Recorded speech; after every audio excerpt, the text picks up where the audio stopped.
Okay, so I bought a virtual cookbook, and we are trying new meals starting tonight, with some leftover nights worked in. But tonight's meal is barbecue pork tacos with an apple slaw that's supposed to be on the top, but I'm putting it on the side for the boys. Let's see what they think. The apples are not good?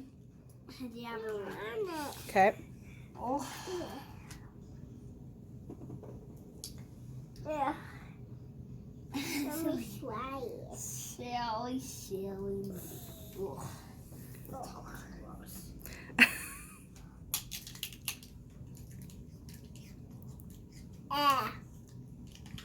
Can you please change the outside? I don't like my taco. Less crunchy, please. You haven't tried your taco yet.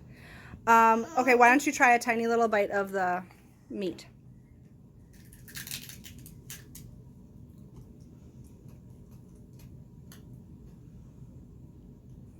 This is the tastiest thing I have ever tasted. Yay! I'll taste it. Yeah, your turn.